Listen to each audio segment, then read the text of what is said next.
ñi ngi leen di nuyu yéen ñëpp di rafetlu présence bi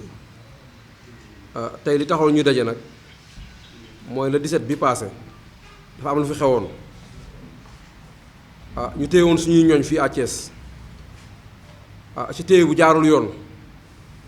ñu téye également suñuy nit Kër Moussa ak fépp Sénégal d'abord dañuy commencer di massawu famille yi nga xamante ni dañoo ñàkkule ñoo xam ne dañoo ñàkk seen bakkan ci ñoo xam ne dañu leen a faat ci manifestation yi di massawu également suñu jàmbaar yi jóge Thiès nekk Kër Moussa nekk Pout nekk un peu partout dans le département donc ñu xawoon leen sonal lool ci manifestation yi amoon tey nag ñu daje woon fii dans le cadre de la coalition Yewwi Askan Wi mais ci siège Pastef donc pour waxtaan ni dañoo gën a renouveler suñu engagement jàpp nañu suba bu ñu war a delluwaat ci terrain bi incha allahu rabbi dañ ci delluwaat mais dañoo ñëwoon tey pour dalal suñu nit ñi donc encourager leen parce que dañ leen teg toor dañ leen a tooñ donc ñi ngi remercier jigéen ñi nga xamante ni ba wàcc terrain bi jotee wàcc nañu ànd ak ñun dem ba Dakar ñii dem kër Ousmane Sonko taxaw ko di remercier également jeunes yi également defoon nañ déplacement bu mag a mag donc ci bis boobu fii nag teewul nañ fi ay nit teewul nañ fi suñu frère Amadou Ba teewul nañ fi Adama Diawara am na suñu beneen rakk wala suñu jarbaat bu ñuy wax Mohamed Thiam koo xamante ne dem nañ ba fekk ko ci biir néegam donc si def ay violence yu mag a mag ci moom ba xaw ko sonal teewoon nañu également lu mot 15 personnes ci ay mineurs Kër Moussa donc fanaan leen lu mot 4 jours brigade de recherche ñu yóbbu leen ba devant le procureur ñu bàyyi leen donc muy wane ni amul lu ñu leen toppe donc métit boobu tey suñu mbokk ci biir ko donc tey moo tax ñu dajale leen fii tey donc pour waxtaan ak ñoom donc pour gën leen dalal déjà ñoom ci moom bañ leen gisee dañoo gën a montré waat engagement te xam naa ne tey bu li ñu doon def démb bu laajaatoon ñu def ko dañ ko defaat donc loolu mooy li ñu fi dajale tey mooy jox leen kàddu gi donc pour li gën leen encourager mais pour wan leen ni ñun ñi ngi ànd ak ñoom donc métit bi ñu dund donc ñi ngi ci ànd ak ñoom xam naa dina jox suñu responsable départemental des femmes Marema Ndiaye mu sànni ci ay kàddu bu ñu paree ñu jox jeunes yi parce que jeunes yi également ñu am solo la ñu woon ci combat bi ñu jox leen parole bu ñu paree foofu ñu doog a jox les principaux concernés ñu mën ci caar di kàddu ñu ngi remercier waale également suñu mag ñi doyen Mor Niang mi ngi nii toog di remercier également toute la coalition je pense que ba mbir mi amee ba léegi rafet nañu coalition Yewwi Askan Wi ni mu taxawee ak la presse également surtout la presse donc relayer nañ toutes les informations donc maa ngi jox kàddu gi Marema Ndiaye donc mu ubbi dalal jigéen ñi mais dalal également suñu frères yi. ak suñu ay naataangoo de Yewwi Askan Wi ak bépp sympathisant boo xam ni xëy na bokkoo Pastef bokkoo Yewwi waaye lii ñor na la tey ba nga ñëw toog fii di nuyu ak di remercier les linguères de Pastef Thiès département les jeunes aussi ñi ngi ci biir tey nag li ñu fi dajale Marema Ndiaye coordonnatrice départementale des femmes tey li ñu fi dajale duggulet ndax heure bi daaw suñu coordonnateur départemental Birame Souleye Diop ak yeneen i naataangoom tëj nañ leen fi 35 jours yoo xam ni xupp leen ak xoxatal leen moo waraloon loolu heure bi daaw plus précisément le 28 juin Adama Diawara mi nekk sama loxo càmmoñ jàpp nañ ko fi ndax Macky Sall moo doon ñëw Thiès ñu ni morceau bu xonq la ñu bañ a gis man la ñu jàpp mu ñëw di ma défendre ñu jël ko yóbbu ko derrière les barreaux bi ñu koy libéré 1 heure 2 heures 3 heures du matin jot na jour pour jour le 28 juin heure bi daaw di leen wax ne nag ñaar ñi ñu jàppoon Thiès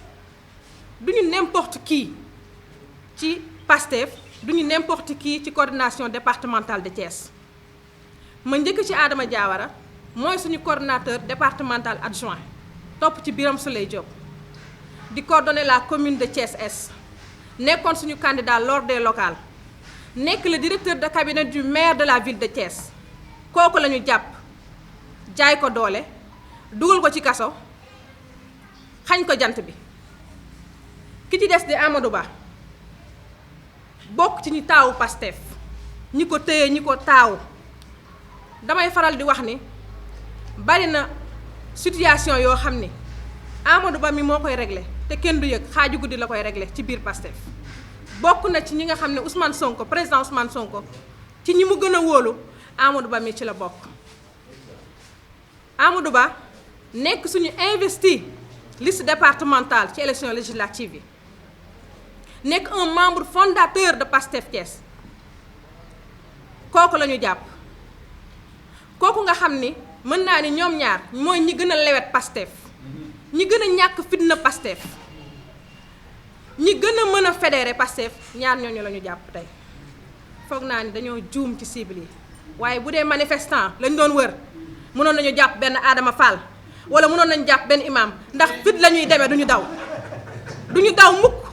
mais ñaar ñi ñu jàpp tey jii mooy ñaar ñi nga xam ni bu xale yu yënguwaat ñoo leen daan tëye man jigéen su ma yëngu woon ak sama moroomu jigéen bu ñu yëngoo ñoo ñuy tëye ñaar ñooñu la ñu jàpp arbitrairement di leen wax ne nag ñun waa Thiès bu dul woon kilifteef ak discipline de parti kon bi ñu leen jàppee du yombe noonu ndax ñun ñëpp dañu pare woon pour génn fii Thiès wan leen ni da ngeen a jàpp ñu sori ci ñun da ngeen a jàpp suñu ay kilifa da ngeen a jàpp suñu ay frère da ngeen a jàpp suñu ay soutien mais kilifteef ak discipline de parti moo ñu tëye moo tax déggu leen fi pëna bu tàkk déggu leen fi xeer bu ñu sànni du suñu ragal nag suñu am kilifa la di wax ni man moom li ma jàpp ba jàpp ko ba gëm ko mooy li ñu def ni ça ne doit pas rester impuni jàpp ay nit xañ leen seeni waajur xañ leen seeni doom xañ leen seeni liggéey ci sa bon vouloir seulement loolu moo war a jeex Sénégal te yaakaar naa ni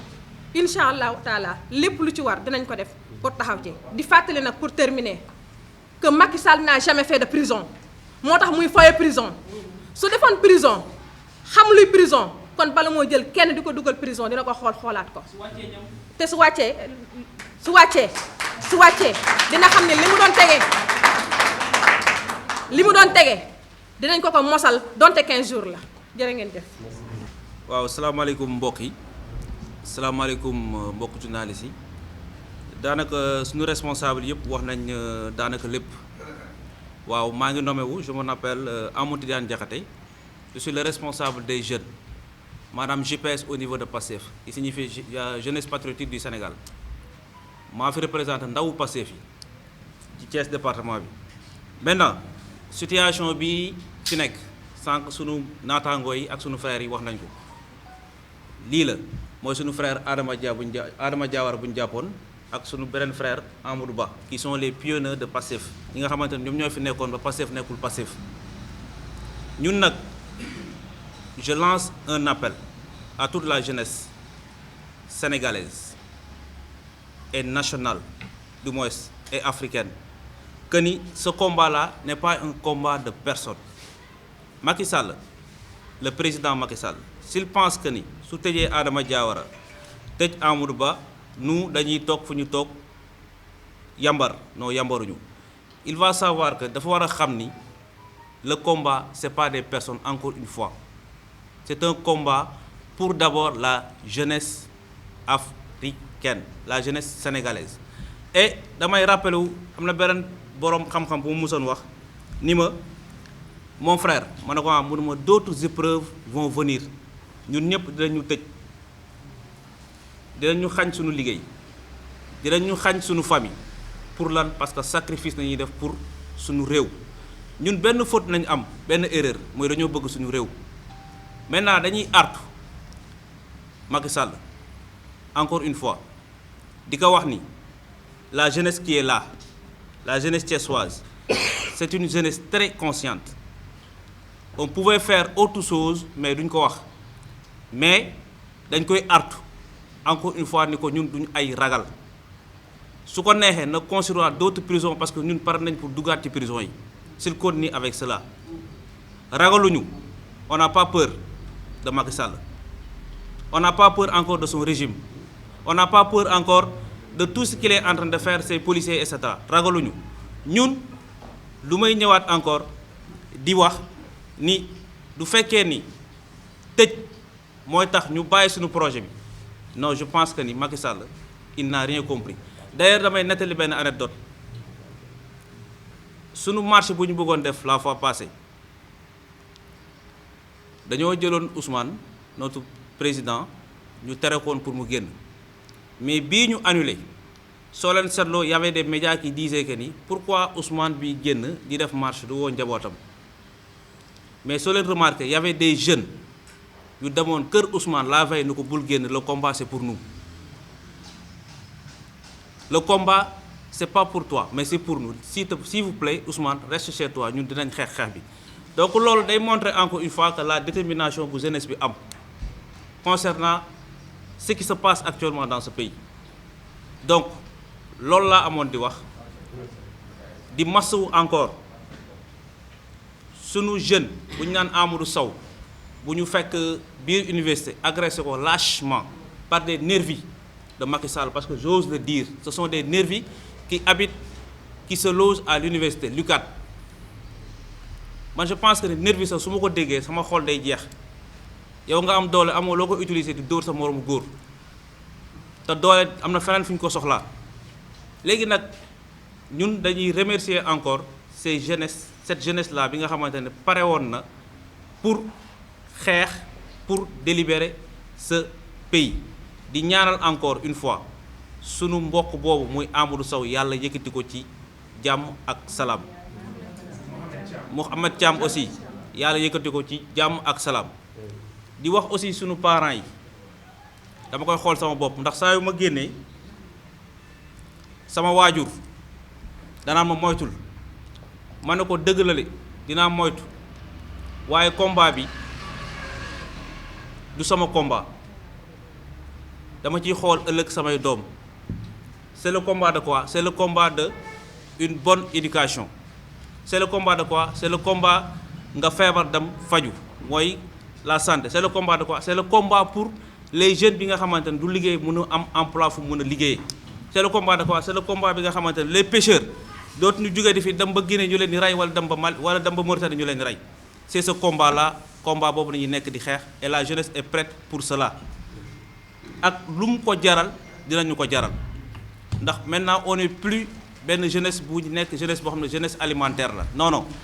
c'est une jeunesse très consciente lu muy def lépp lu muy def xam na lu muy def du ñu yàq nag loo xam ne suñu alal la mais lépp lu mu jaral état bi jaral nañu ko donc loolu laa amoon kàddu yu may wax di remercier encore sunu frères yi à chaque fois duñu leen gisee dañuy gën a amaat cawarte ak engagement nañ jàpp ni saa yi ñu yaakaar ni dañuy tëj un responsable y aura d'autres Adama Diawara y aura d'autres Amadou Ba y aura d'autres Diakhaté il faut que le président mette ça dans sa tête que Pastef c'est pas une personne Pastef c'est une masse critique Pastef c'est pas une personne Pastef c'est une masse critique donc loolu laa amoon di wax. mooy wet dañuy jël nit sës ko sa wet sës ko ci yow ba mu sës ñu jël seen tànk puus ba ngeen puus ñu jël keneen puus ba mu puus ba nga xam ne su ngeen pare bu ngeen pare kenn du mën a kii loolu la ñuy wax paquetage kenn du mën a tourner mu nekk dans des conditions inhumaines mag xale ndaw ñëpp la ñuy boole dans ces conditions loolu dañuy jàpp ne Rebeuss c'est une prison à fermer sans délai Macky Sall na fermer Rebeuss sans délai loolu dafa nekk loo xam ne c'est une exigence boo xam ne loolu la ñuy def et ce combat nous allons porter ce combat nous allons porter le combat pour que Rebeuss ñu tëj ko mais mu nekk mais également un lieu de mémoire lan dee Rebeuss moo nekkoon traite négrière c'est la même chose dans les cales des bateaux la fa doon am c'est la même chose moom moo am Rebeuss tey on n'a pas besoin les touristes qui viennent au Sénégal di leen yóbbu Gorée parce que le témoignage vivant c'est Rebeuss par rapport à ce qui s'y passe jàpp nañ ne loolu dañ ko war a dindi nga fekk fa ay nit ñu nga xam ne qui vivent avec dignité li leen fa dal quelqu'un qui fait 4 ans quelqu'un qui fait 3 ans quelqu'un qui fait 5 ans sans pour autant ñu juger la nga toog rek di xaar amuloo benn recours amul kenn ku la jàppale une justice qui est à l'arrêt la justice est à l'arrêt cela montre simplement les problèmes de notre justice un système judiciaire qu'il faudrait revoir mais également un système carcéral qu'il faudrait réformer ou bien révolutionner parce que ce système carcéral ne fait que mu créer des gens qui vont se révolter après ay xale yoo xam ne bu ñu fay dugg ils étaient des innocents mais bu ñu fa duggee fit la ñuy àndal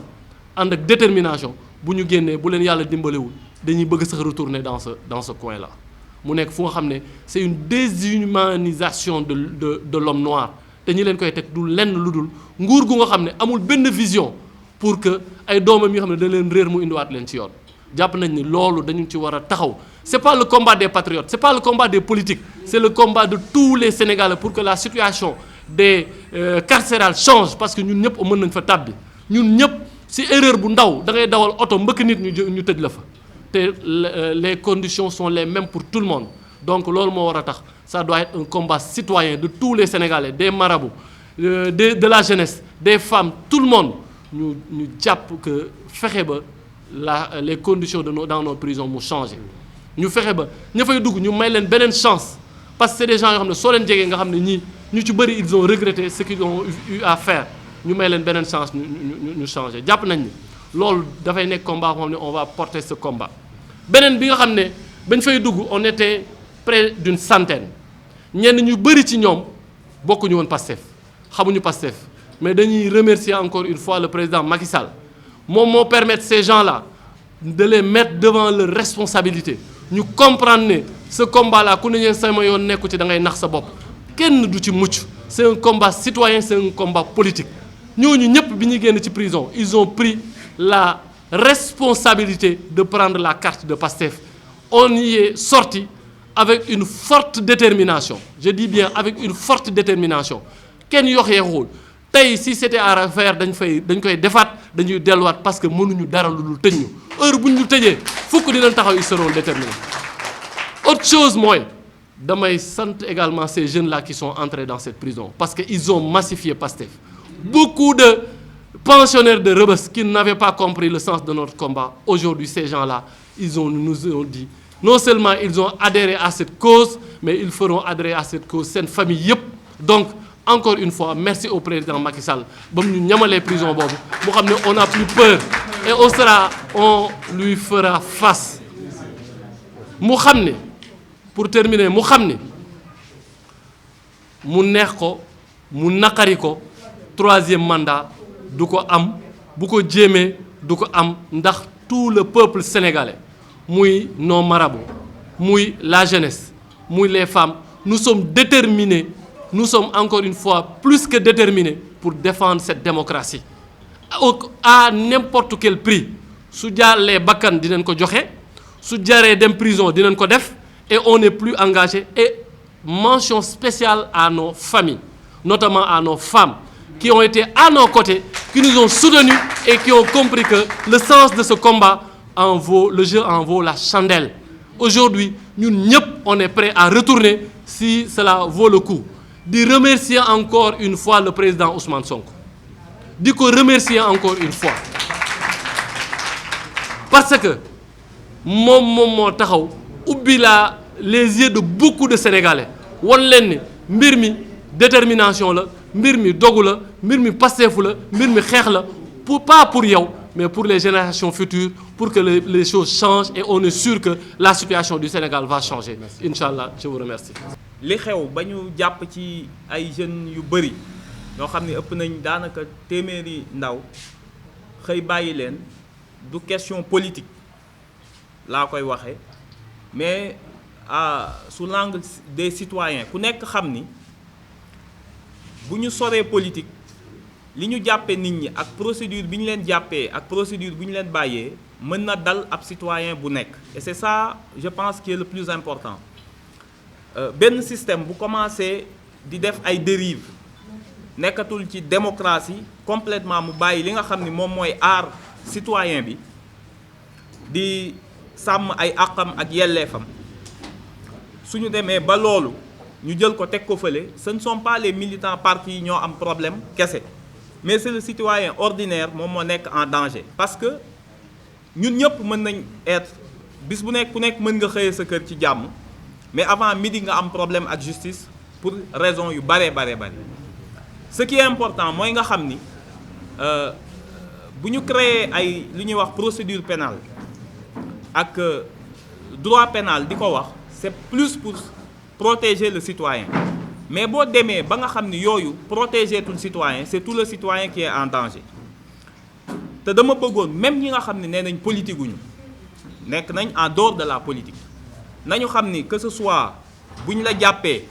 boo commencé dem commissariat ba keroog ñu lay présenter au procureur ba keroog procureur bi di décider da ngay ñibbi sa kër wala da ngay dem xaar prison ba keroog ñu lay àtte ba ni ñu lay àttee ak yëpp loolu du amul ñaari boo xamante ni dañ koy teg policier bi dañ koy teg amul boo xam ni dañ koy teg membre parti politique ak boo xam ni dañ koy teg le citoyen ordinaire li ma bëgg a wax foofu mooy képp ku ci am problème lii militant parti politique yi di daj ci injustice yow tamit boo toogee foofu moom ngay daj donc du affaire u militant politique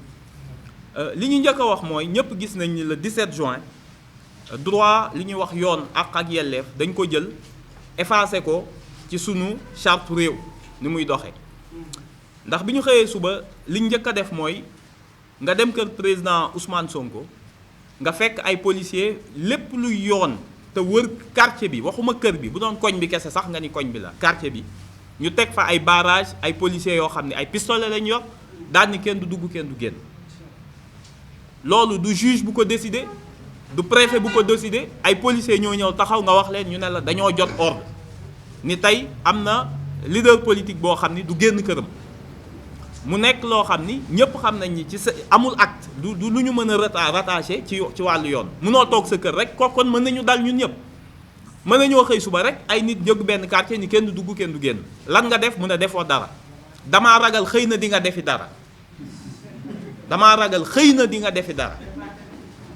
munoo téye nit ni doomam du jàngi ay jànqam duñ fi ñëw ñi liggéey ci koñ bi même ñi dëkk ci quartier bi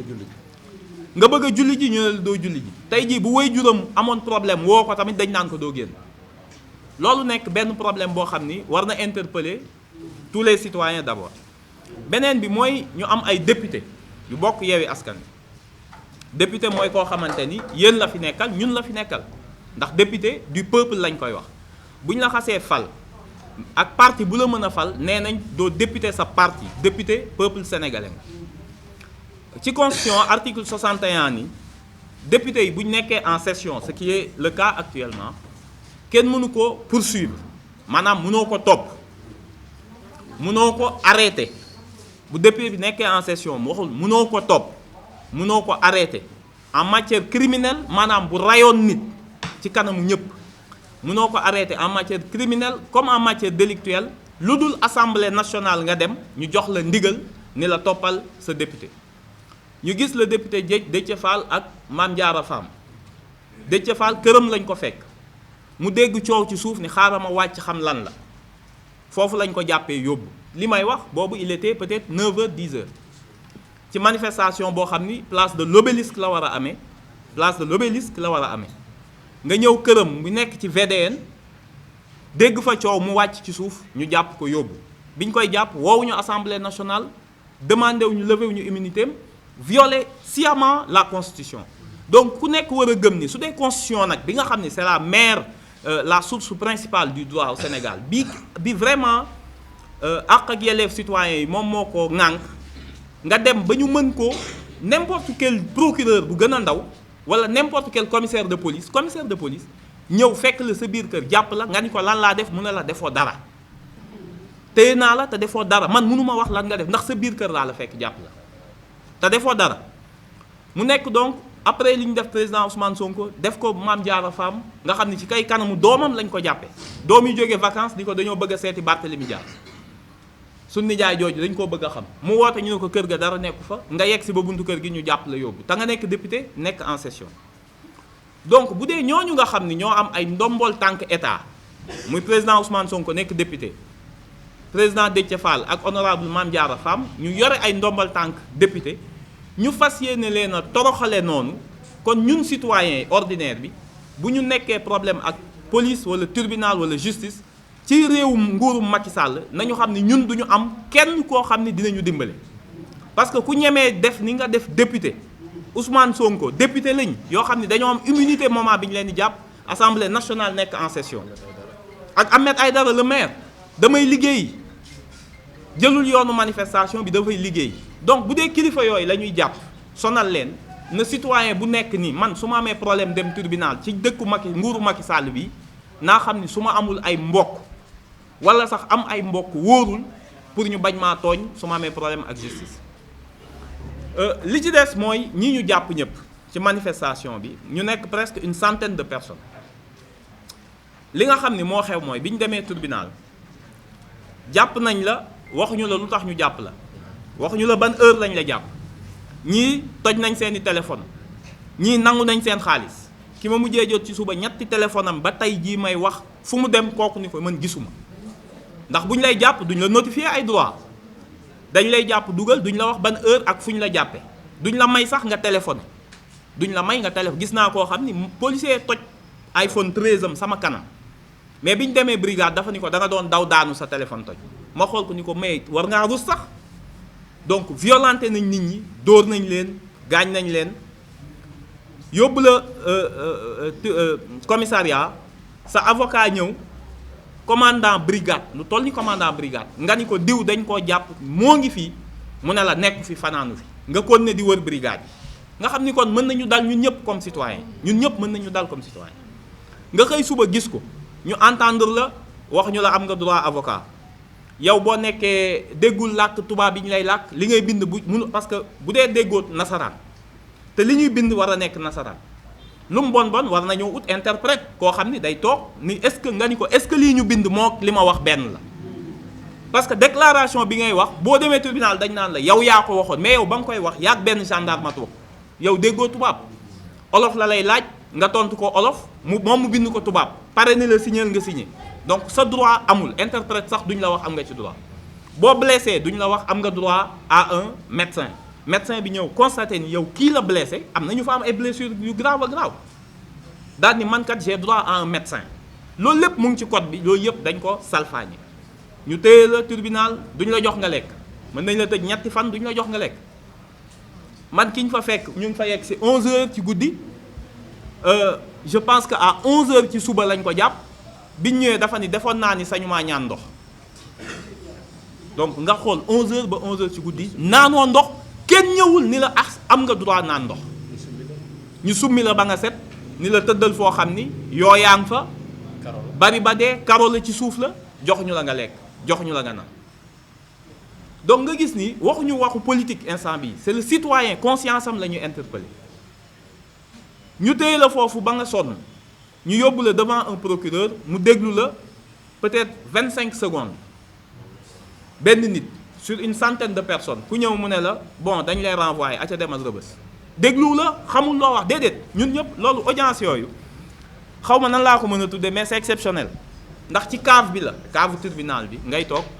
ngeen nekk une centaine ku nekk ñu woo la nga ñëw ab dans des conditions terribles parce que mën nga xaar peut-être 7 heures de temps 8 heures de temps substitut boo xam ne bu ñëwee daf lay déglu 20 secondes ni la lii lañ lay toppee amul ndax yaa def défaut déedéet lii lañ lay toppee dañ lay def mandat de dépôt lii lañ lay toppee dañ lay def mandat de dépôt noonu la ko doon def à l'appel benn nit nga décider ni am na ay kilifa ay xale ñu yore seen liggéey xamoo def nañ xamoo defuñu bàyyi nañ doom seen kër bàyyi ñu doom nga ni ko demal tëdd ba nga xool say mbir mënoon nga ni ko demal ñibbi nga jox ma sa carte d'identité suba nga ñëw déedéet dem leen ngeen tëdd dem leen ngeen tëdd dem leen ngeen tëdd nga yóbbu nit ñi ñu ñëw nga ni da ngay renvoyer sans raison da nga ko jàpp flagrant délit su leen neexoon ñu yóbbu ñu instruction pendant 1 mois duñ ñu déglu loolu lépp mooy ma koy wax ni suñu procédure pénale moo am problème procédure pénale mooy la garantie citoyen bu ñëwee ci loxoy justice mu am ay droits li may wax du politique